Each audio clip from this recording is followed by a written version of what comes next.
بسم اللہ الرحمن الرحیم۔ السلام علیکم۔ جانتے ہو، ہم کبھی کبھی اتنا ٹوٹ جاتے ہیں اور اتنا مایوس ہو جاتے ہیں، اور صرف ہماری آنکھوں میں اور آنسو کے سوا کچھ نہیں ہوتا، اور ہم بس اللہ سے شکوے شکایتیں کرتے رہتے ہیں کہ اللہ نے میری دعا قبول ہی نہیں کی، یا یہ کہ اللہ تعالیٰ سب کو سب کچھ دے رہا ہے لیکن اللہ مجھے کیوں نہیں دے رہا، اللہ میری دعا کیوں نہیں سن رہا، کیا میں اتنا گناہ گار ہوں۔ روتے ہوئے جب ہم یہ کہتے ہیں کب تک صبر کرنا پڑے گا، تو قرآن پاک میں جواب ملتا ہے، تم کیا جانو، شاید وعدے کا وقت قریب ہو۔ پھر جب ہم کہتے ہیں لیکن لگتا ہے تو مجھے بھول گیا ہے یا اللہ، تو پھر قرآن پاک میں جواب ملتا ہے، تم مجھے یاد کرو، میں تمہیں یاد کرتا رہوں گا۔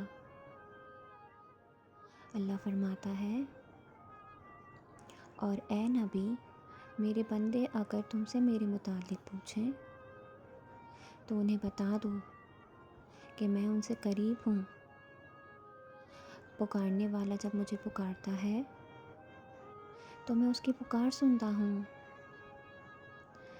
اور جواب بھی دیتا ہوں۔ تو ہم یہ کیوں سوچتے ہیں کہ اللہ تو میری پکار سن ہی نہیں رہا؟ جب اللہ پر توکل کیا ہے تو یہ مت سوچو کہ جو مانگا ہے وہ کب اور کیسے ملے گا، بلکہ انتظار کرو کہ جو مانگا ہے وہ تو ہر حال میں ملے گا، کب اور کیسے اب یہ تو اس کا فیصلہ وسیلہ بنانے والے پر چھوڑ دو نا۔ جب تم ناممکن حالات کے باوجود دعا مانگنا نہیں چھوڑتے تو پھر اللہ تمہیں معجزوں راستہ دکھاتا ہے،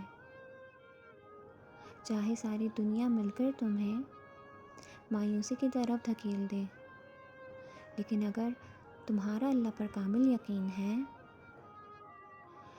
تو اللہ تمہارے لیے غیب سے وسیلے بناتا ہے۔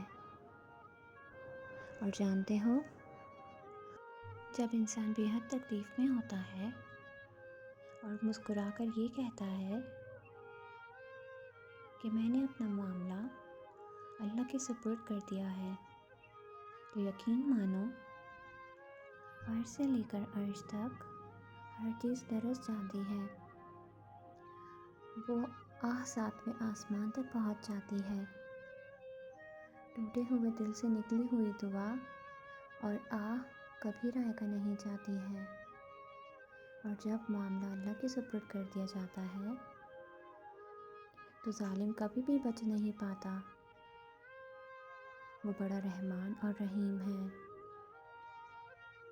اور جب تم نے کبھی یہ نہیں سنا، وہ بڑا ذوالجلال ہے۔ اور ایک بات بتاؤ، اگر تم تھوڑی سی آزمائش سے ڈر کر اپنا یقین ہار بیٹھ جاؤ گے تو تمہاری دعائیں کیسے قبول ہوں گی؟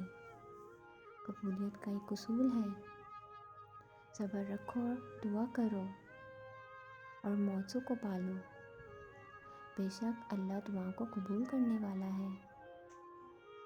اس نئی امید کے ساتھ اگر آپ کو میری بات سمجھ آئے تو اس پر ضرور عمل کریے گا اور کامنٹ سیکشن میں ضرور بتائیے گا، دعا میں یاد رکھیے گا۔ جزاک اللہ۔